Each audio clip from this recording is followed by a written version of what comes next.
Hello, everybody, and welcome back to the Rocky Top Insider Diamond Pass podcast here on this Monday evening edition, April 13th. Probably listening to this, though, on a Tuesday or Wednesday. I'm your host, Jack Foster, coming at you here alongside Ryan Schumpert, as always, and we're here to break down, as what I just called before we hit the record button, a season-altering series win for Tennessee. That's a mouthful, say that 5 times fast, but that is what it was this past weekend in Starkville as Tennessee swept the 9th-ranked Bulldogs. Tennessee entered the weekend 4-8 in SEC play. Mississippi State was 7-5.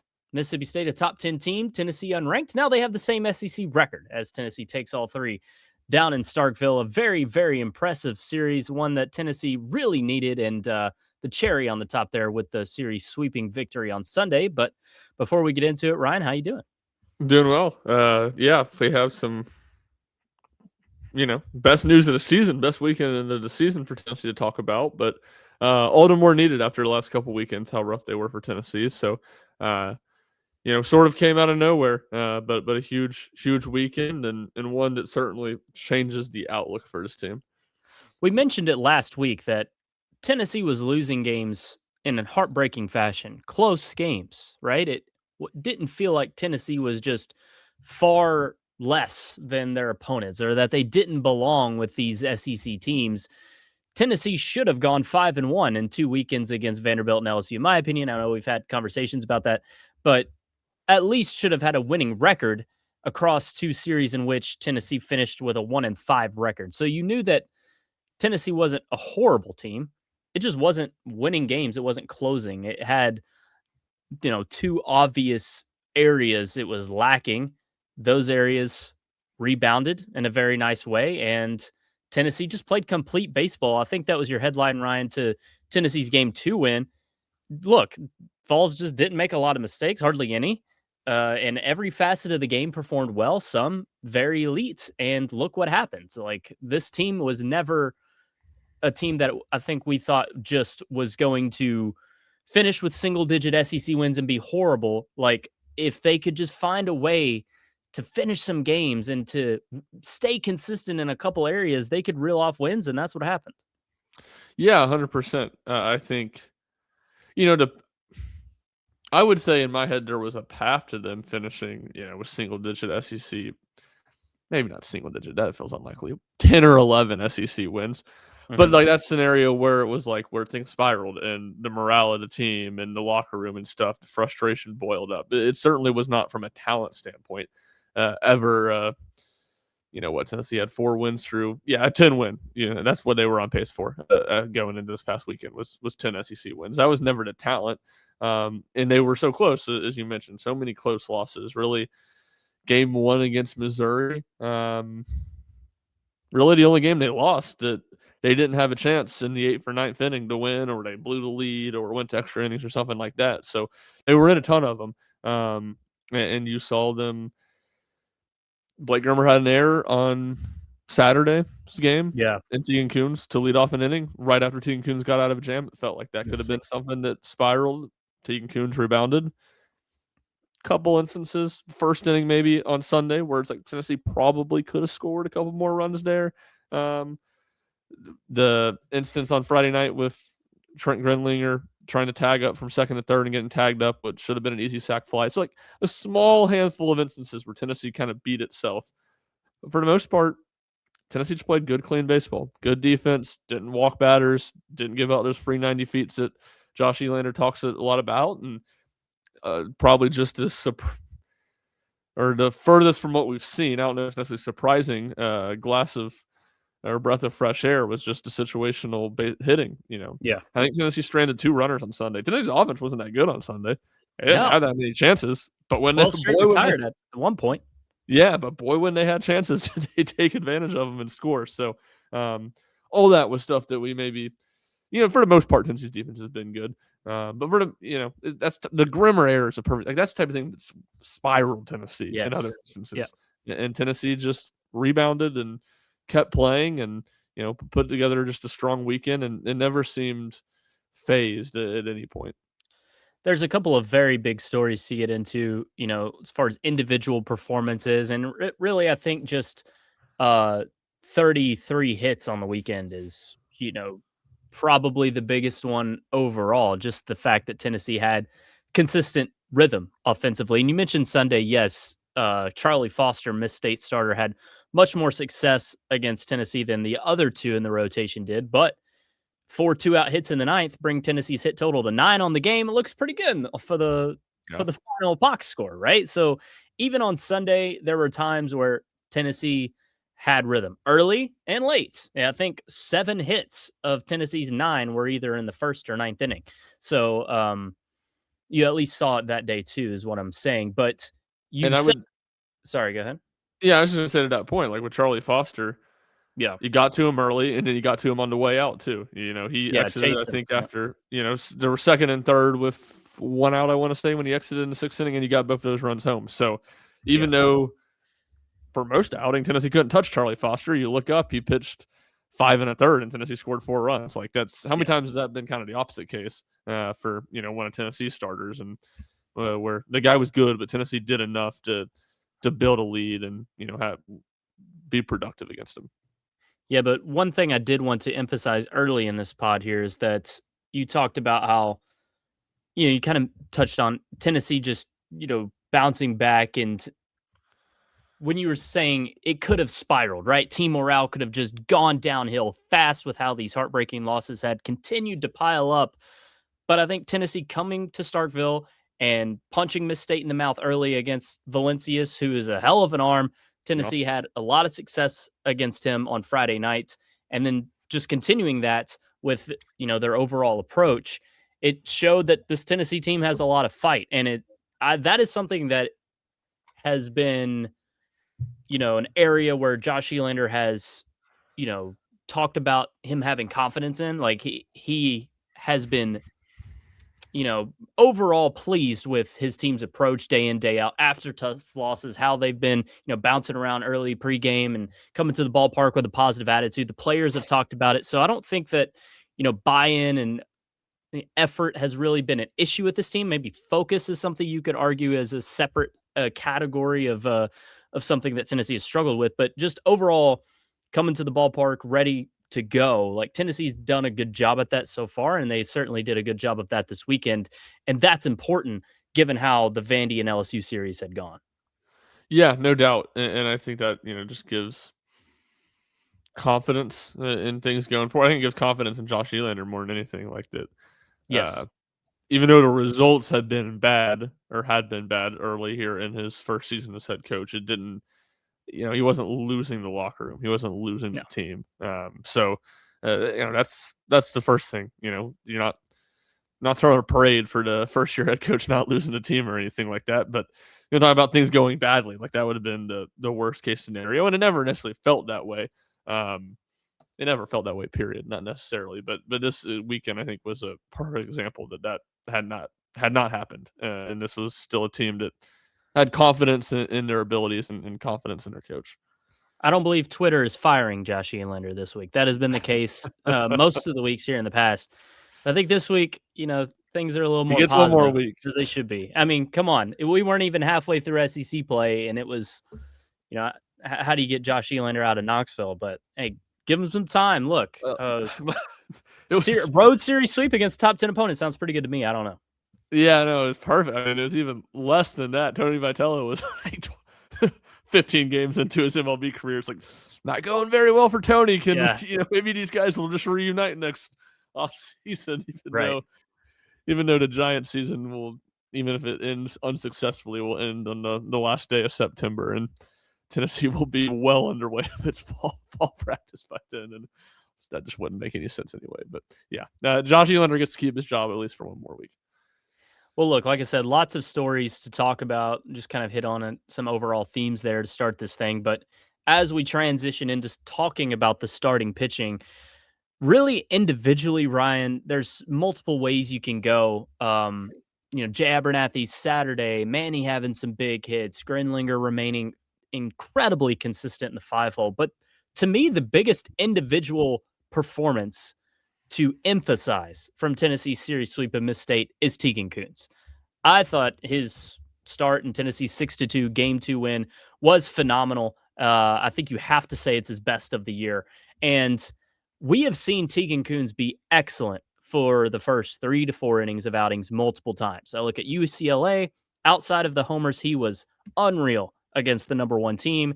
Later in the year against Georgia, not that much later anyway, just a couple of weeks down the road in Athens, phenomenal until it wasn't there. In the fifth, I believe, things just fell apart all of a sudden. Against Mississippi State, had the same vibes early to where you're like, okay, Tegan is dialed. This is a good Kuhns performance. How long can it last? And then in the fifth inning, it's 2 hits to start the inning. And this is like, okay, this is where it goes wrong, right? Tegan's 4 innings in, 4 scoreless, 4 zeros on the scoreboard. Now's where it falls apart. And Tennessee probably needs to go to the bullpen there. I think if, people who have watched every Tennessee baseball game this year probably had that feeling.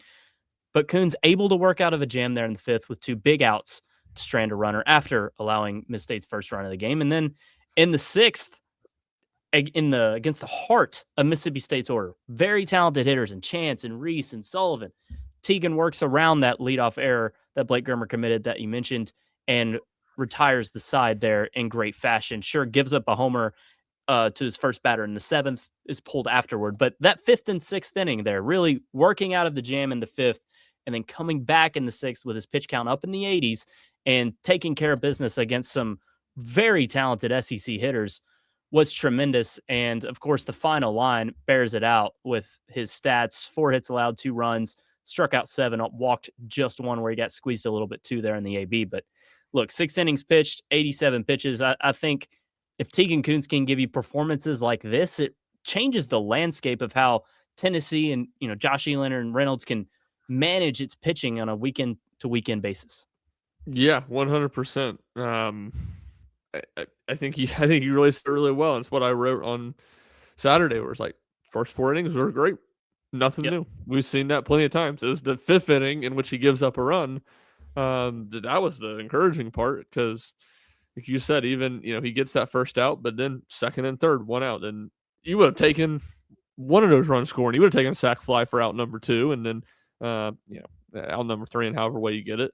But for him to only give up 1 run in that inning, like, that's, to me, I think if you would have asked me before, I don't know if I would have said this, but I think before this weekend, like, that's how I would have defined Tegan Kuhns' tenure at Tennessee, where it's like talented, good stuff, but not enough. Like, not as much, leaves you wanting more. That was the whole story his freshman year, where Tennessee didn't trust him, and granted, much shorter outings, but Tennessee didn't trust him when he got in trouble on Sundays. It's kind of been a little bit, there's been times this year where they have put trust in him, and he hasn't delivered when things have gone wrong, or there have been times where Tennessee really hasn't trusted him in those moments. So it's just it was huge for that game. And to your point, like, where Tennessee's at right now, they got 5 pitchers they can really trust, 5 really good ones. Bo Rudy, I think, is earning more trust. Again, we've said it for a couple of weeks. We think he's very clearly the 6th guy, but a gap there. He's not in that top 5 group. When that's the case, it's so important that you can maximize the number of outs that you get from all 5 of those pitchers, and especially your 3 starters each weekend. So for Tegan to not have a 4 in a third outing and to get through 6 innings, like, that's those 5 outs are huge for Tennessee, trying to figure out their pitching plan every weekend. And if he can build on that and replicate it and get deeper into games, that even if it is just 6 innings, it's not like you're asking him to throw a complete game shutout or something, but that's really important, and I think makes it a lot easier for Josh Reynolds and Josh Elander kind of to piece this puzzle together in the pitching staff each weekend. Yeah, it just feels like whatever day Cam Appenzeller throws on, as long as the starter doesn't totally, just underwhelm early, most of the time you're only going to need to use 2 pitchers. Maybe you use a bridge for a batter or 2 like Frederick, but look, Appenzeller's just obviously so dominant that 2 feels like the number on whichever day he pitches. If that's Friday moving forward, so be it. It's been Saturday most of the year until this past week. But look, Mac Appenzeller only needed on Friday. And then on Saturday, if Kuhns can give you performance like this, I think most of the time Arvidsson or Rudy can finish the job for you. And that leaves everyone else on Sunday behind Blanco, who, by the way, outside of one time, has been pretty dang good. Like, yeah, he gets you twice through the order pretty freaking efficiently so far this year and turned in another very good performance. I think that is one, Ryan, this Sunday outing against Miss State that may be forgotten because look, it's Masters Sunday. Tennessee already has the series wrapped. How easily you can forget about this 7-2 series sweeping win, but a very impressive one at that. And Blanco shoves yet again. That's back to back really nice outings for him. So, look, combining Blanco with Kuhns a little bit and Arvidsson just being Brandon Arvidsson that I think we all come to expect there on Saturday night. Tennessee's bullpen issues kind of don't, present themselves. They don't have to if this is the case for the Vols.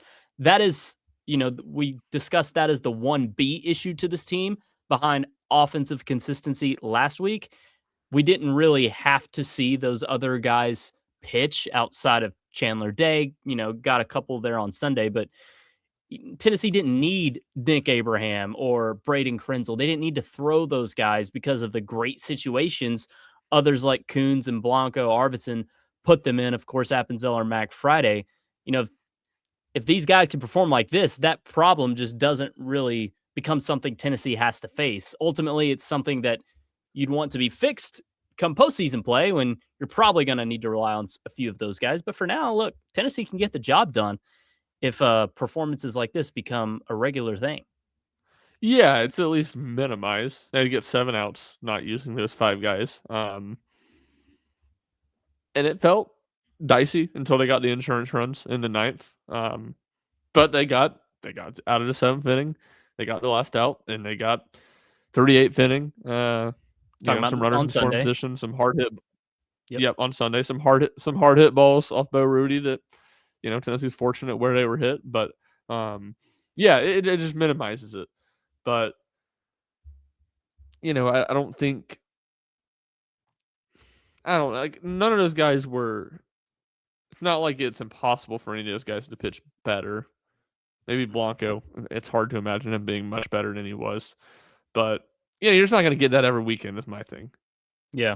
You're going to need more than 7 outs from outside that group most weekends. But to the point of going back to Blanco, like you go into Sunday, Arvidsson and Appenzeller were spent after how many pitches they had to throw to 2 days before. So it's like you need him to get as many outs as possible, even if he has to wear it a little bit. Not only does he not wear it, he gets you deep in the game. So, it feels like the Vandy deal was a one-off. He's been extremely reliable for Tennessee, and really has been, everything I thought he would be before the season. Yeah, I think you talk about getting more than 7 outs. I really have confidence in Rudy. I mean, gets his second save of the season here. You talked about the hard contact in the 8th, but still gets the necessary outs there. And then in the 9th, Josh Elander said that was the best inning Rudy has pitched all year.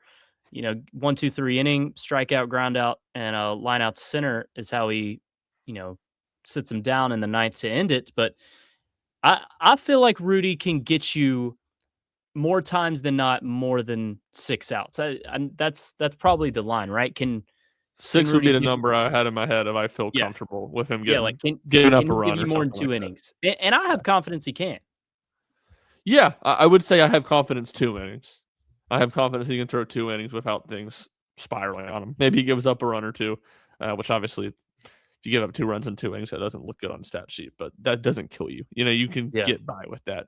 I think I do have trust in Rudy. I think he's clearly the next best arm. I think he's a good bullpen piece. He's just not what those first 5 guys are. But he's throwing that off speed, that slider more and more. It feels like he's getting way more confidence with that, which to me is a really good sign. And I think just as he goes through more, as he gets more SEC experience and faces more SEC hitters, even if he takes some lumps and gets through them, like I would imagine his confidence will go up. And he's a guy I feel good about. And Krenzel's so talented that I wrote about it late last week, but I continue to circle it out as the one of like Tennessee can figure that out. He's the type of guy that can get you 6 to 9 outs in a weekend, and then all of a sudden it's like, you're in a pretty good spot with what you have in this pitching stuff. Yeah, and final word on Blanco. He was a guy we talked about early in the season, had struggled with his command a couple of times, didn't have a ton of confidence he could get you multiple outs a third time through the lineup. He has done that more times than not. I know we kind of touched on him already, but emphasizing the no free passes here on Sunday, no hit batters, no walks, through 94 pitches. So I think longevity is not something you have to really worry about with him. He can get you close to 100 and face 25 batters, almost got you 3 times through, pitched into the 7th inning. So look, Blanco has been so great for Tennessee on Sundays. Like he has been a big part of what this pitching staff has been. And like I said, I think he kind of flies under the radar a little bit. This outing may fly more under the radar given the way the weekend had gone and how good Kuhns was. And of course, Appenzeller is just, he's the attraction right now, right? But Yep. Blanco deserves his due, and he's getting a ton of outs week to week. He has the most innings pitched of Tennessee's 3 starters and of any Tennessee pitcher in SEC play, and the lowest ERA of Tennessee's 3 starters. There you go. And that's with probably the worst singular outing of any of those starters. Yeah, I mean, I guess maybe he didn't have as many earned runs because the defense let him down. 6 earned on 9 runs, 6 earned, I think. Yeah. So Tegan on Friday against Missouri is probably the only one close, but I don't even think that one's as bad as Blanco. It was 4-3. I think he gave it 4-3. That sounds right. So yeah, he's had the worst outing, and his numbers are still at best, which shows how good he's been those 4 other weeks for Tennessee. Yeah, he's been great. And let's finish the starting pitching conversation up with Landon Mack, of course, who started Friday night for Tennessee. A shorter outing than he went against LSU. Not as great, but, I wouldn't say it was a bad outing either. First, not real sign of trouble, as he kind of got into a little bit of trouble there in the 4th inning against Mississippi State. But in the 5th, gives up back-to-back homers to open the inning, and that was the end of the line for him. Cam Appenzeller relieves and does Cam Appenzeller things for the remainder of the contest. But look, Mac was gritty. He had a couple of 1-2-3 innings, worked around a pair of base runners in the 1st. Yes, gave up a sac fly in the 4th, but after allowing, back-to-back base runners to open the inning, did well to get out of it with, limiting damage to just the 1 run. And while it was short, I still think Landon Mack further solidifying himself as a really solid Friday night guy for Tennessee.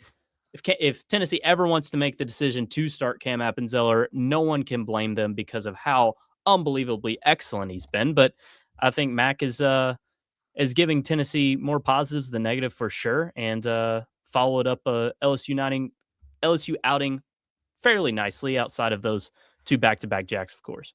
Yeah, Mac was Mac's kind of how it felt to me. Like he didn't have his best stuff. He wasn't dominant, but just feels like he, knock on my wood desk for the listeners. Like it just never feels like he's going to be that bad. Like it never feels like he's ever going to truly let it get away from him and just have a terrible outing. So he was solid. And when you have Cam Appenzeller you're waiting to go to, like it takes a little bit of pressure off of you too, because he's just so good that once he gets the ball, you feel pretty confident he's not going to relinquish it. It's almost like Tennessee can't wait to go to him a little bit, right? Tegan Kuhns gives up a leadoff homer in the 5th against LSU. It's like, okay, go to Cam Appenzeller.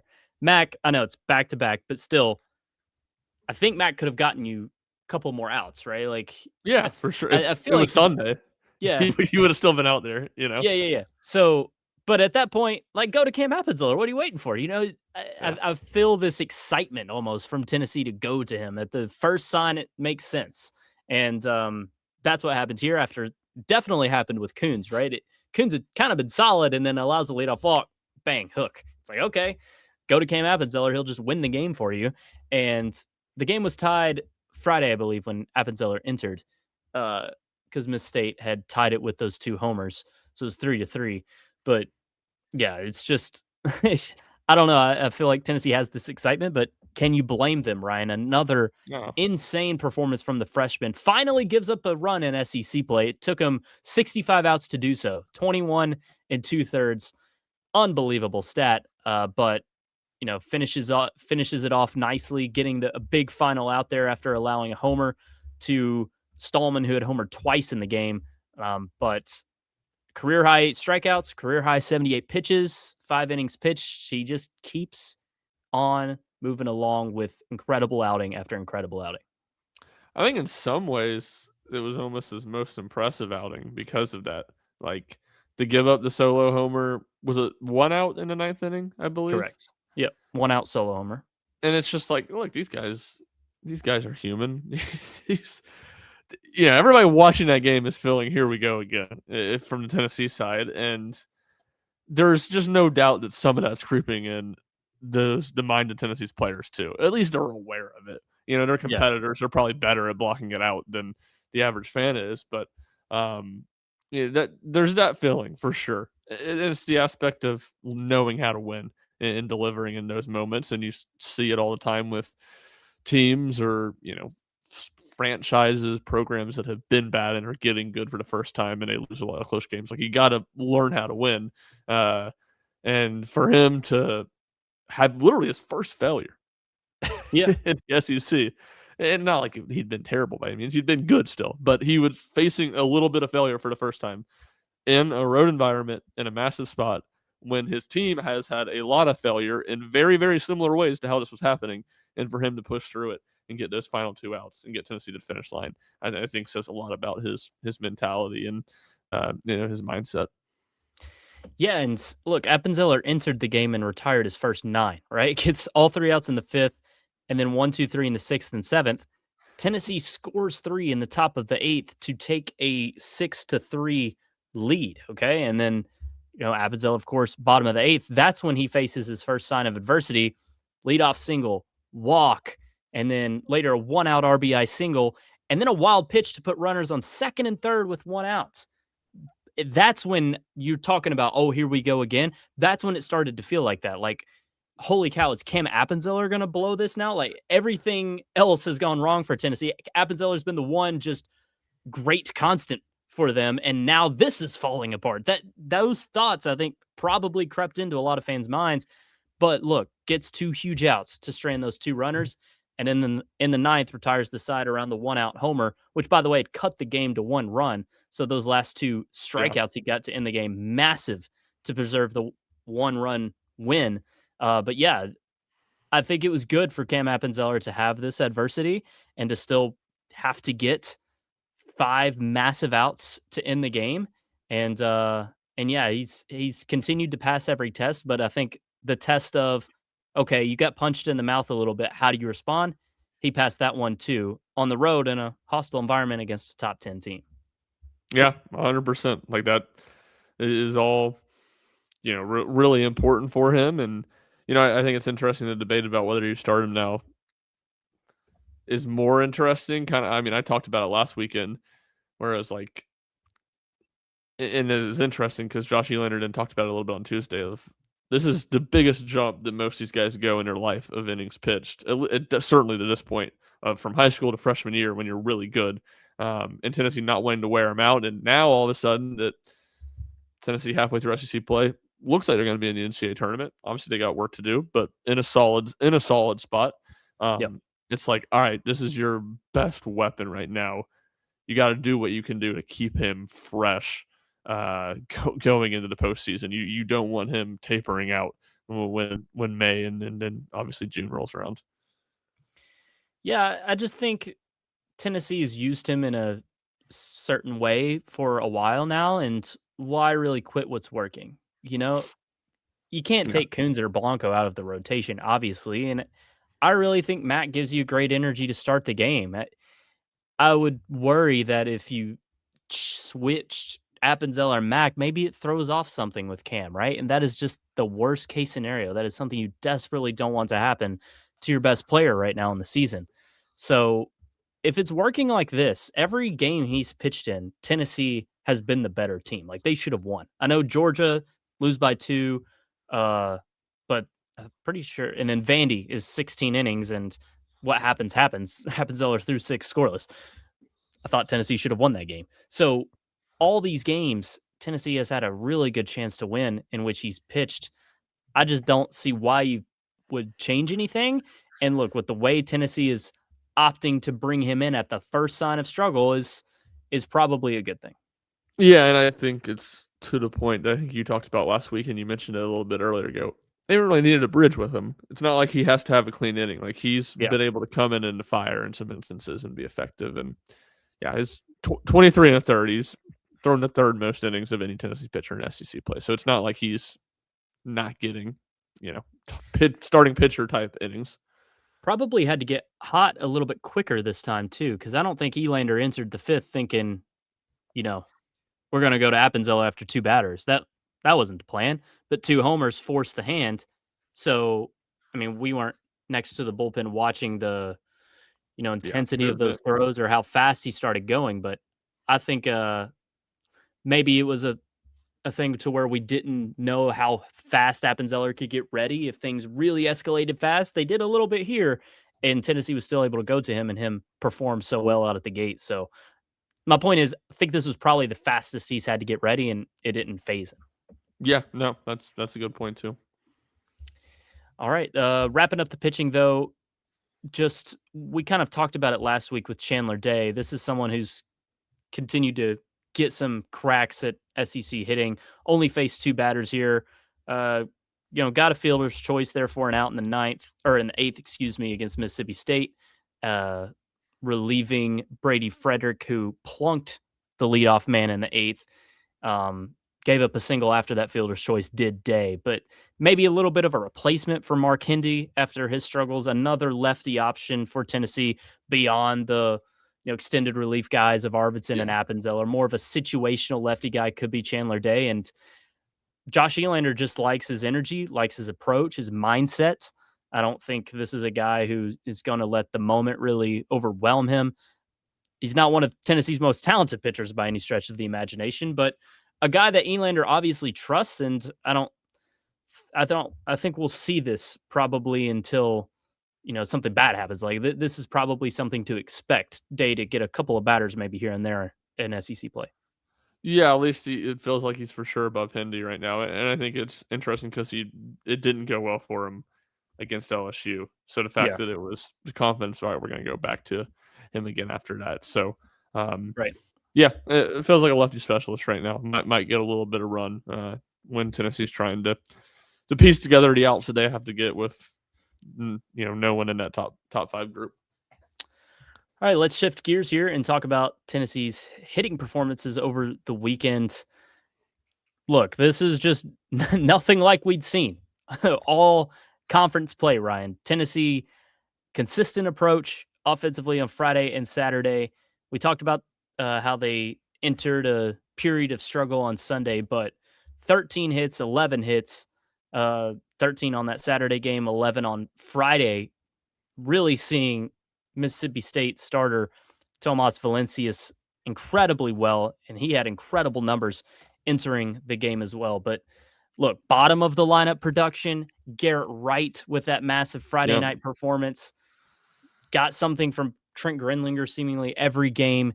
Manny Marin, a 3-hit Saturday. Everybody kind of ate here and there, right? Jay Abernathy, to me, getting into individual performances, probably the biggest of the weekends with that 3-hit Saturday. There's a lot to choose from here, Ryan. I guess what was your biggest takeaway from how Tennessee hit the ball in Starkville? Yeah, I think there's a couple things. One, I thought it was funny coming off the heels of Josh Elander's comments following the LSU series, which was, what was the line he used? I'm blanking on it now. We need our horses to run. We need our horses to run. Wasn't really Tennessee's horses. I mean, at least not their. I think of the guys that they expect a lot from it, Henry Ford and Blaine Brown. Both of them had nice moments. They weren't complete nothings, kind of like they were against LSU, but they weren't the ones that were great. No, But I think it's the fact that most everybody gave Tennessee production. I thought Reese Chapman was awesome. Garrett Wright, like you said at the top of the lineup, was great. Really, the only guy that didn't have a great weekend was Blake Grimmer, and I think he's done enough to earn some benefit trust. of the doubt. Yeah, benefit of doubt that this is a one-time thing. So I think it's the aspect that everybody had some success and probably just the underclassmen aspect of it, especially the sophomores. I thought Manny was awesome. Levi Clark, I don't think necessarily looked radically different, but had some big hits. All 3 of his hits were extra base hits, the home run, clutch 2-out double on Sunday that really broke things open for Tennessee late. You mentioned Jay's huge game, so that was all a really good sign. And I just thought the approach was better as a team. Tennessee runner on third, less than 2 outs. Tennessee hit the sac fly. Tennessee hit the ground ball to the middle of the infield. It was going to get that run home. They executed the safety squeeze. Manny Marin, I felt like, just consistently hit the ball the other way. They, just hit line drives, not these massive swings going for home runs, deeper, longer at bats. Like I just thought everything from an approach standpoint felt, all these at bats felt a lot more competitive, and Tennessee just executed what they needed to get done, even if it wasn't always just these spectacular feats of hitting. Yeah, I mean, Tennessee had 19 doubles in 12 SEC games entering the Miss State series. That is a little over one a game, 1.5 a game, a little over 1.5, 1.6 doubles per game in SEC play. They had 10 in 3 games this past Yeah. weekend. That's 3 1/3 per. So the doubles were there. It just felt like Tennessee was hitting at all areas of the field, hitting in the Yeah. gaps. It just was just hits and hits and hits. It wasn't overwhelming power, wasn't big moments. They just stringed together hits, man. And it's really good to see. And early in games, too. Yeah. You have that presence there in the first on Friday with 2 singles. Didn't get anything of it, but hey, Tennessee kind of announces they're there, they're ready to go. That's big for confidence, right? First inning Saturday, 1-out homer from Reese Chapman, blistered ball. That kind of sets the tone. And then on Sunday, out the gate, you score 2 in the first with a double and a single after a leadoff hit by pitch. This early, presence offensively was, I think, massive for Tennessee and for their confidence in each of these games. And look, I talked about Jay, starts all 3 games and only has 3 hits on the weekend, but they all come on Saturday. A game like that really can shift the outlook for this lineup. To go 3 for 3 at the bottom of the order with 2 doubles and also had a great bunt on a squeeze play that scored a run. Just that was a complete performance. Manny Marin looking like right state Manny Marin from earlier in the year. And then Trent Greenlinger just continues Yeah. to be uber consistent, rightfully so in the 5-hole. Hits 455 on the weekend, 5 of 11 at the plate. That guy is not going anywhere anytime soon. So, like I said, it's just very complete. And I do want to emphasize that double number and how they seemingly hit to all areas of the field. Yeah, I think Grenlinger is the one that feels the most certain. Maybe it's the right word, just because the sample size is larger now. Reliable, maybe. Yeah, reliable. Yeah. Not that Jay feels a tad bit like a fluke to me, only from the standpoint that he only did it in 1 game. And I'm not Fair. even saying it's for sure a fluke. Feels a little bit fluky. None of the other ones felt fluky. But Grenlinger, just because he has stacked so much together, it feels like this is who he is. This isn't really a wait and see. He started 7 SEC games now. He has 28 at bats in SEC play. He's hitting 429. I'm sure he's probably not going to hit 429, but he's really good. He's a staple. He's a staple, and you feel great about him in the 5-hole, and he embodies everything that we're talking about with just having the right approach. He's not hitting for a ton of power. He's just consistently hitting the ball hard and having good at bats. Only knock on him he's a designated hitter. He's not a designated runner. No, he is not for sure. I mean, I couldn't help but think of the Moneyball scene on ninth inning on Sunday when he ropes the ball in the right center gap and he trips on first base and has to crawl back, and that didn't even end up hurting Tennessee at all. And there was no world because Blaine Brown reached on an infield single, so it's like even if Grenlinger was at second, he wouldn't have been able to score on that play, and then he scores on the Marin single 2 at bats later. The at bat after Blaine, so it didn't even have any impact on Tennessee whatsoever. But between that and then the base running fiasco on Friday night, that just can't happen. But besides that, he's been pretty dang awesome for this team. It felt like some, you look at how many infield singles Tennessee kind of had on the weekends. It wasn't really due to me anyway, Mississippi State. Outside of the early one on Sunday, I think it was their second baseman they started and then pulled really fast. I don't know why he didn't throw the ball. If you can remember that ground ball, it may have been Henry Ford's RBI infield single. That felt like a mistake that didn't go down as an error, is what I'm saying. But for the most part, a lot of these infield singles were hard contact too, that just a misstate infielder would get to, but there was no play to be made. So just hitting the balls in gaps and really solid contact. How many hits there were to right field on Saturday too, if you remember, just dropped Yeah. into right center, dropped into shallow right, drop, drop, drop, drop. Uh, I mean, it just both of Reese Chapman's doubles were roped in the left center gap opposite field. yeah, yeah, a lot of opposite field hitting too. Yeah, poked balls, and I don't know, just it's unlike really anything we'd seen from this team. It's a little hard to wrap your brain around the fact that this offense did this on this weekend, but it's a huge development. If I think the big things here, Ryan, just to bring it home, if Garrett Wright can be this at the top of the order, and then if Manny Marin can do that in a 6 or 7 hole, and Grenlinger remain at least somewhat this consistent, that combined with the power of some others like Chapman and Ford and Brown here and there, really give this lineup a good balance. Yeah, I think that's 100% right. I think it's the underclassmen would be the big thing I would say. I think I'm pretty confident we said it in our season preview podcast that it's like the offense is largely going to go as these sophomores go. They're talented. They have their feet wet in SEC play, but this is all going to be new. They're going to have bigger roles, and they're the ones that can really swing how good this offense has been. Manny's been solid, I would say, for Tennessee all year, but the other freshmen or other sophomores have not been very good. So for Levi to have a good weekend, Manny it slumped a little bit to be so good. Like that's Jay to show life on Saturday, have such a big game. Like that's a big development, and then you throw Grenlinger in there as an underclassman too. Like that's changing that changes the dynamic of this offense when those guys are producing. Absolutely. And you talked about Levi Clark. Yeah, he's had good moments, and I just think his at bats have been better. Like even on times he's retired, it doesn't feel like he's swinging out of his shoes or always swinging at the first pitch out of the zone. Like it just feels his approach has been overall better, and he's had some clutch moments. Like whether it's a sac fly in Arlington or he had a sac fly a couple weeks ago that was massive. Um, the double on Sunday that you mentioned, there's been times where he's delivered. So I think he gives you at least some confidence when he steps to the plate For in sure. a fairly big moment.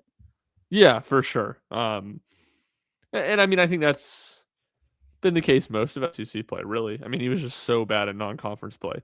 But since Yeah. SEC play started, like he's been solid. He hasn't been maybe what I expected before the year, but he's produced. He's been a guy that's like, yeah, you write him in the lineup every day, and you don't have any doubts about that. So, Yeah. um, again, not hasn't been a star, but has been good, given Tennessee production, pretty consistently. It doesn't feel like he's had many weekends where it's just absolutely nothing from him either. Another week of Levi's starting behind the plate Friday and Sunday, right on Saturday. Feels like something that will continue to happen. That opens the door for second baseman to start, of course, on those days. And Jay Abernathy got both the cracks there on Friday and Sunday. And on Saturday, of course, Abernathy's always going to start in center, I think, with right behind the plate. Even if Jay enters a slump, it's probably going to happen until just, if things really go off the rails, I guess you can always move Reese and Eisfeld or what have you. But did want to emphasize that Jay gets both second base opportunities out the gate on Friday, goes 0 for 3. Huge Saturday performance, of course, earns him that Sunday start. But if we were to pull a card from, Chase Thomas's book or pull a page from his book from when he had his pod, stock up, stock down, lots of stock ups going on, but a stock Yeah. down has to be Tyler Myatt because he just feels like he's been a bit phased out here in the last couple weeks. Yeah, and I mean, I think it's telling that Nate Eisfelder gets his, a pinch hit opportunity in a big spot in his first SEC at bat, and credit him, he came through with an RBI single. So, I no doubt agree with that. And Elander's opting to use these pinch runners pretty frequently late in games and defensive subs, of course. It feels a little more often than Tony did, at least. Bates, Ariel, these guys have been getting into games frequently late when it makes sense and Tennessee has a lead. So I think from a base running standpoint, Bates feels like the guy there. Of course, from a defensive standpoint, Ariel's the guy. Phenomenal play, by the way, Ryan. Leaping up and making a great catch, getting his foot back down on the bag for the tag. What an incredible play from Ariel there on Sunday. No, I kid. And It was a good but play. It was a yeah, good play by both him and Manny, and a big, and no, when solid Tennessee play. was searching for those 7 outs, every out felt big in that stretch. But I think you'll And see those guys on the field from time to time. Is my point. yeah, I agree, and I should make note of the Eisfelder. It was a left-handed pitcher on the mound for Mississippi State, so I imagine if it was a right-handed pitcher, Maya would have been the pinch hit option, but still, telling either way. Yeah. Any other notes here from Tennessee from an offensive standpoint? No, I think we hit on everything, and I might have said this earlier, but yeah, I think I did. Two runners left on base from Tennessee on Sunday. Like how much that's been an issue for Tennessee at times was the exact opposite in that game. When Tennessee had scoring opportunities, they took advantage. Elite situational hitting. Another weekend stat I wanted to mention that we didn't talking about pitching was just overall for the staff, 2 walks, no hit by pitches. Yep. Pretty dang good, you know? Yep, and I'm probably missing some, but not many. Well, let's see. We have the stats right here. Let's see if I can double check and find like wild pitches. One wild pitch. Defensively, no pass balls. Just the Grimmer error, right? Yep, just a Grimmer error. No stolen bases are allowed. None of those free 90 feet that Josh Elander talks about that they don't want to give up. They were very, very, very extremely clean sheet this weekend from that perspective. One more thing we probably need to mention. Chris Newsom didn't travel with the team. You probably saw the report. Their early Friday internal issue, not expected to be long-term. Don't think he would have gotten much playing time anyway, but, something to, I guess, keep tabs on moving forward, and we'll see what shakes out there. But per the report, Ryan, not expected to be, season-long thing or anything like that. Not a long-term issue there. Nope, and like you said, it's not like he's had a big impact on this team anyway, so didn't change the dynamic of decisions and who's out there a whole lot. Tennessee is back in action Tuesday night against UNC Asheville. Round 2 against the Bulldogs. Tennessee won 10-3 in the first midweeker of the season earlier this year. I assume Ethan Bayotto will start. Are we ever going to see Blaine Brown pitch again? What do you think? Probably not. Probably not. Feels like the ship has sailed on in this season at least. Was walking the bases loaded his last time out? Yeah, I'm pretty sure it was, which is very funny. I was like, let's. Well, I don't want to have fun while it lasted. But it is because he did pretty solid in the other outings. So it is very funny that it was just like, yeah, we'll circle back around to this in the fall. Hey, the reason I brought it up was because against UNC Asheville, struck out the side. Okay. Only inning pitched, first midweeker of the year. If you want to rekindle some magic, maybe you allow him to face him again. I don't know. But UNC Asheville is game 1 of 9 in this 9-game homestand. Tennessee will host Ole Miss this weekend, and we got a checker, Lindsey Nelson. Is that just on Friday? Just on Saturday. Just on Saturday. Okay. First time since Max Ferguson's walk-off, game 2, Arkansas, right? Yep, only time since Max Ferguson. Only time. Or besides Max Ferguson walk-off game 2 against Arkansas. But yeah, that Ole Miss series begins Friday night, 6:30 p.m. Eastern time. Game 2, 6 Eastern. Game 3, 1. All 3 on SEC Network Plus.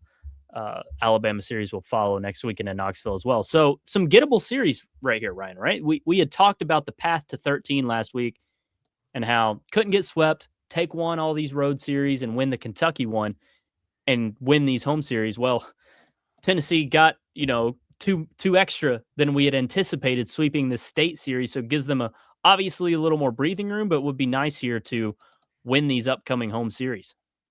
It's as balanced as I can ever remember seeing the SEC. 9 teams, either 8-7 or 7-8 in SEC play. So just an absolute logjam in the middle.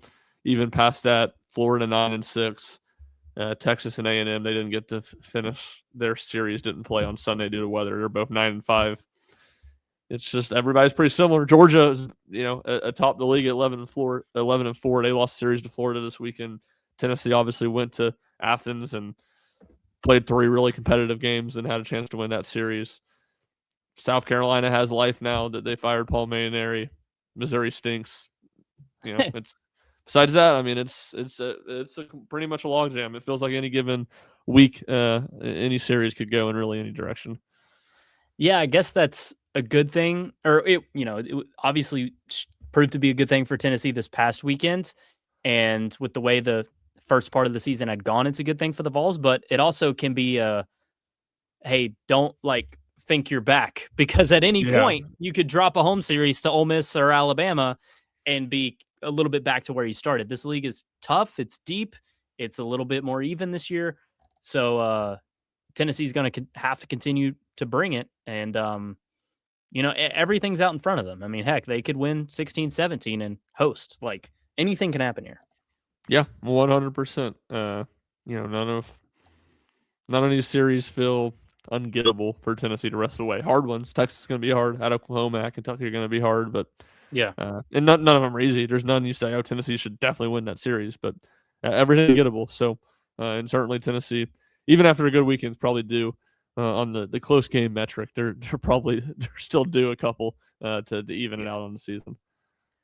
If you want to follow Ryan, you can do so at Schumpert00 on social media. Of course, always be following at Rocky Top Insider on all your social media channels, staying up to date on all things Tennessee athletics. You can also check everything out at RockyTopInsider.com. Follow me at Jack Foster Media. We'll have you guys covered inside Lindsey Nelson Stadium all weekend long. If you can't watch the game or just want to follow along, be sure and follow along with our live at-bat by at-bat update threads for every single game, detailed at-bat by at-bat coverage. Before Ryan, I'm Jack. We'll see you next time.